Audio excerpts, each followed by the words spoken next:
Hello, Irmo Elementary, second grade.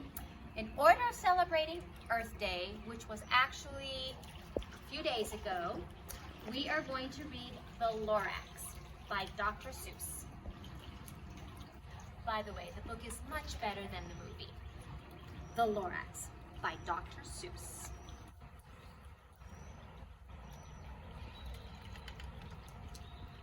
The Lorax by Dr. Seuss.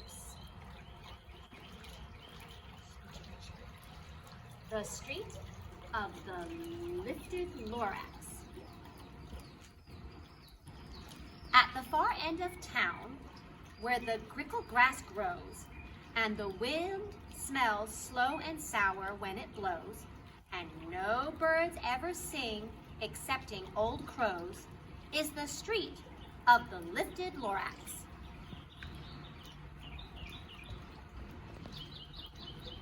And it looks very dead and nasty. Clearly a place I wouldn't want to live.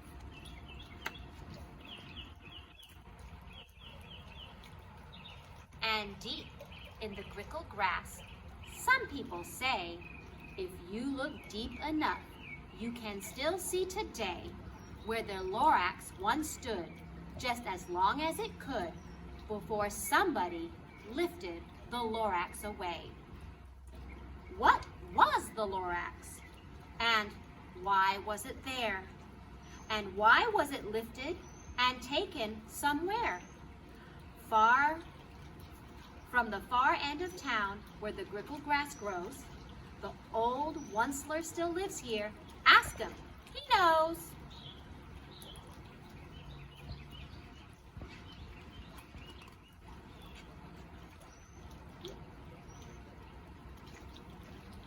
You won't see the Onceler.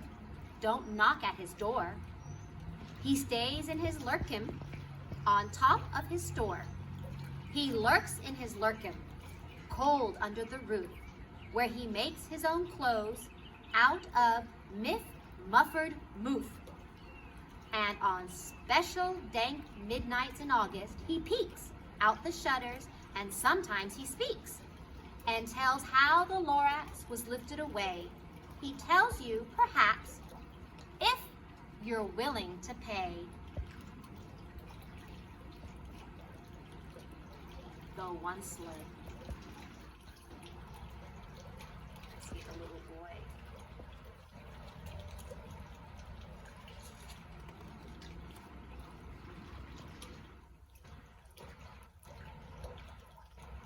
On the end of a rope, he lets down a tin pail, and you have to toss in 15 cents and a nail, and the shell of a great-great-great-grandfather snail.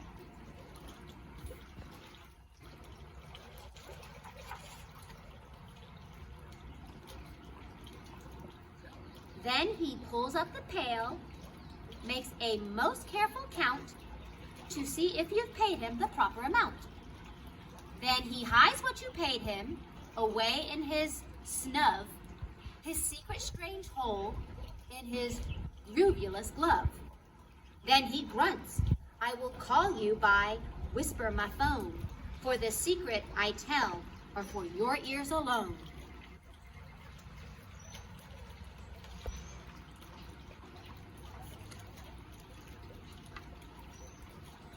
Slurp! Down slurps the whisper-ma-phone to your ear, and the old Onceler whispers are not very clear, since they have to come down through a snarkly hose, and he sounds as if he's had smallish bees in his nose. Now I'll tell you, he says, with his teeth sounding gray, how the Lorax got lifted and taken away. It all started way back such a long, long time ago.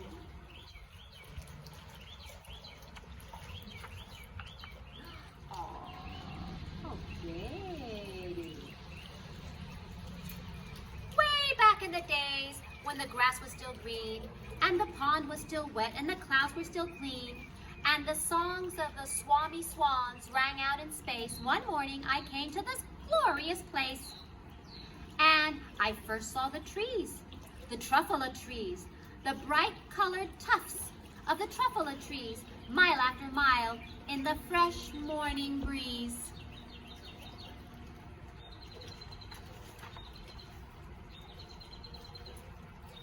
under the trees I saw brown barbaloots frisking about in their barbala suits as they played in the shade and ate truffle of fruits. From the ripulous pond came a comfortable sound of the hummingfish humming while splashing around.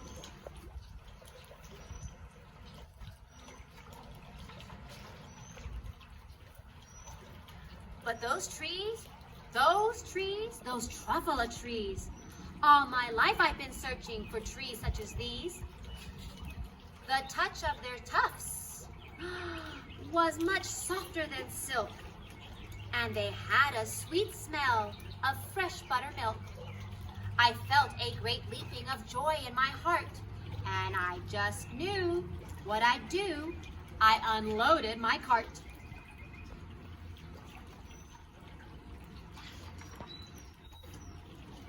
The Once-ler.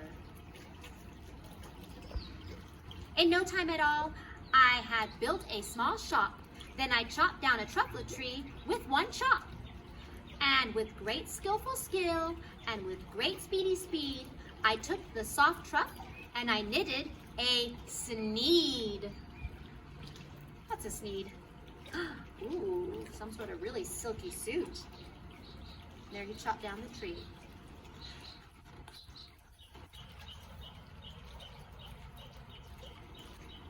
The instant I finished, I heard a gazoop.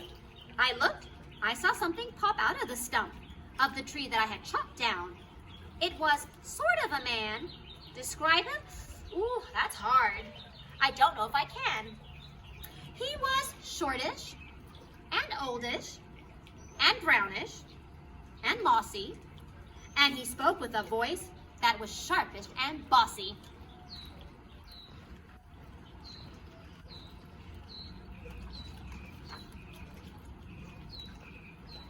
Mister, he said with a sawdusty sneeze, I am the Lorax, and I speak for the trees. I speak for the trees have no tongues. And I'm asking you, sir, at the top of my lungs. He was very upset as he shouted and puffed, what's that thing you've made out of my truffula tuft?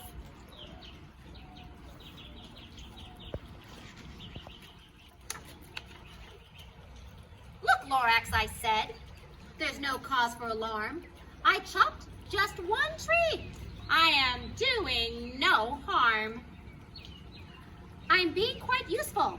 This thing is a sneed, a fine something that all people need. It's a shirt, it's a sock, it's a glove, it's a hat. It has other uses, yes, far beyond that.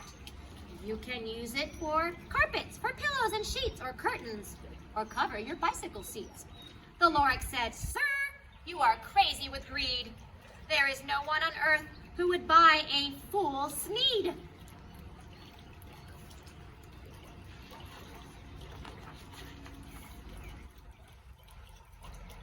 But that very next minute, I proved him wrong. For just in that minute, a chap came along, and he thought that the sneed I had knitted was great, and he happily bought it for $3.98. I laughed at the Lorax. Oh, you poor stupid guy. You never can tell what some people will buy.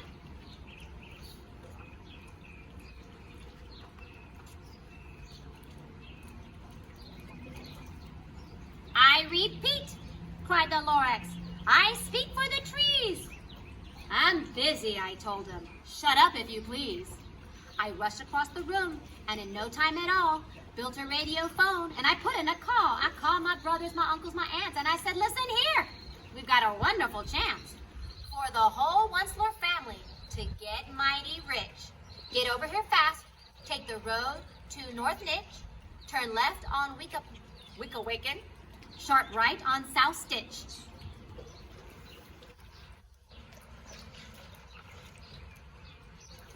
Ooh, they built a factory, and ooh, look at them chopping down those trees. And in no time at all, the factory had built. The whole Once-ler family was working full tilt. We were knitting sneeds, just as busy as bees, to the sound of the chopping of truffula trees.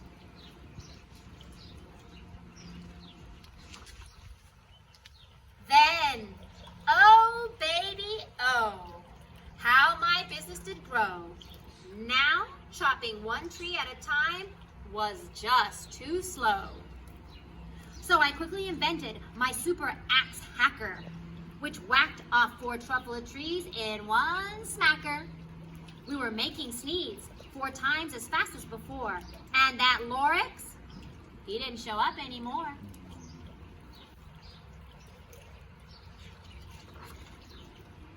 Oh, there he is. Oh. But the next week he knocked on my office door.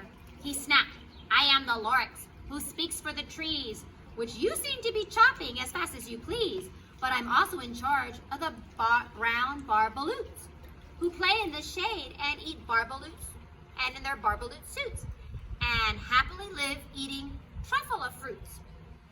Now, thanks to your hacking my trees to the ground, there's not enough truffle of fruit to go around. And my poor barbaloots are all getting the crummies because they have gas and no food in their tummies." And that's why they're looking so sad. They eat fruits that come from the tree that he's chopping down.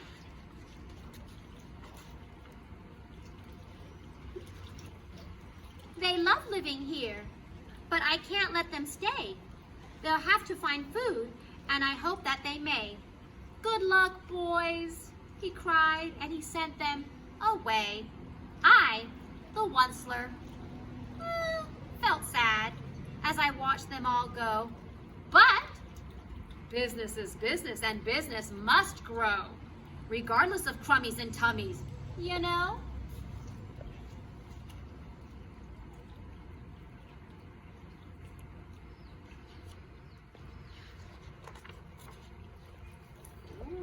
The factory has expanded, gotten bigger. I meant no harm. I most truly did not, but I had to grow bigger, so bigger I got. I biggered my factory, I biggered my roads, I biggered my wagons, I biggered my loads. Of the sneeds I shipped out, I was shipping them forth to the south, to the east, to the west, to the north. I went right on beginnering, selling more sneeds, and I biggered my money, which everyone needs.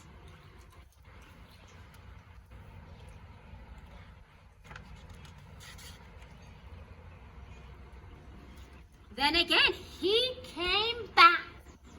I was fixing some pipes when the old nuisance Lorax came back with more gripes. "I am the Lorax." He coughed and he wheezed. He sneezed and snuffled. He snargled. He sniffed. "Onceler," I cried with a crofulous croak. "Onceler, you're making such smogulous smoke. My poor Swampsy swans, why, they can't sing a note. No one can sing who has smog in his throat."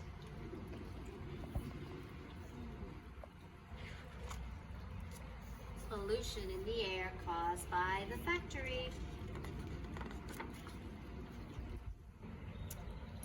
"And so," said the Lorax, "please pardon my cough. They cannot live here, so I'm sending them off. Where will they go? I don't hopefully know. They may have to fly for a month or a year to escape from the smog you've smogged up around here."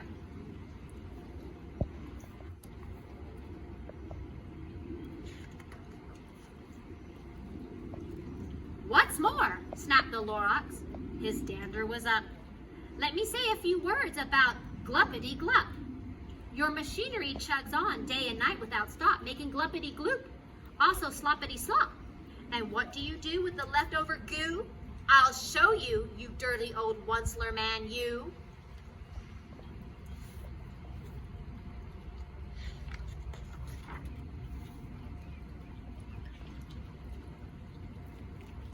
"You're glumping the pond where the humming fish hummed. No more can they hum, their gills are all gummed. So I'm sending them off. Oh, their future future is dreary. They'll walk on their fins and get woefully weary in search of some water so that isn't so smeary. So the factory is also polluting into the pond. And we can see the skies are now dark and nasty. And then I got mad. I got terribly mad. I yelled at the Lorax. Now listen here, Dad. All you do is yappity yap and say, bad, bad, bad. Well, I have my rights, sir, and I'm telling you, I intend to go on doing just what I do. And for your information, you Lorax, I'm figuring on biggering and biggering and biggering and biggering, turning more truffula trees into sneeds, which everyone needs.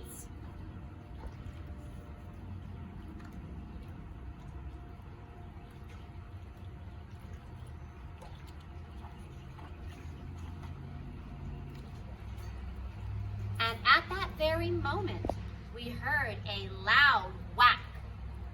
From outside in the field came a sickening smack of the axe on a tree. Then we heard the tree fall, the very last truffula tree of them all.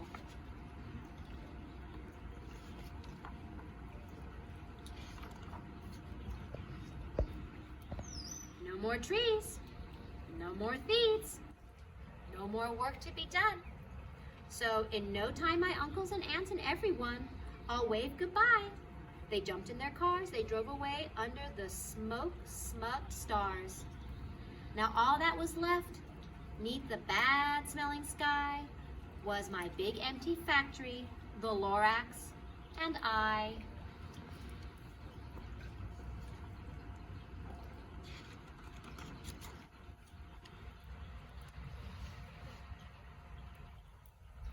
The Lorax said nothing, just gave me a glance, just gave me a very sad, sad backward glance as he lifted himself by the seat of his pants, and I'll never forget the grim look on his face when he hoisted himself and took leave of this place through a hole in the smog without leaving a trace.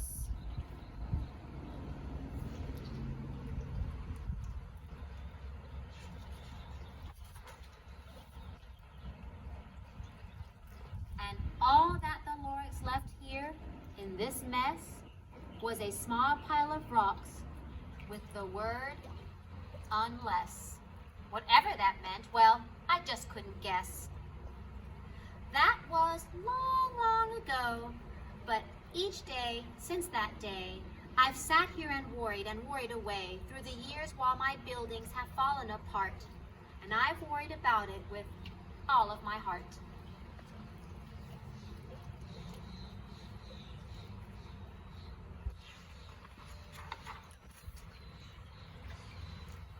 But now, said the Onceler, now that you're here, the word of the Lorax seems perfectly clear. Unless someone like you cares a whole awful lot, nothing is going to get better. It's not. So you can see the Onceler talking to the child.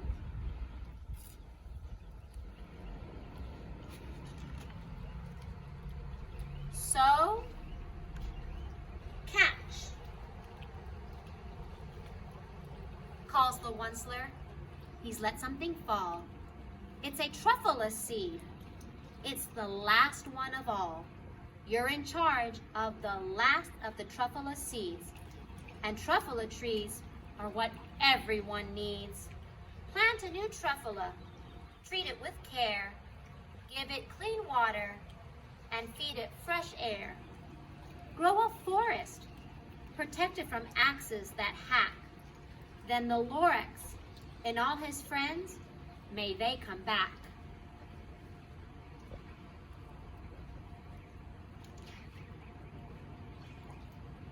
The end. Let's take care of our earth.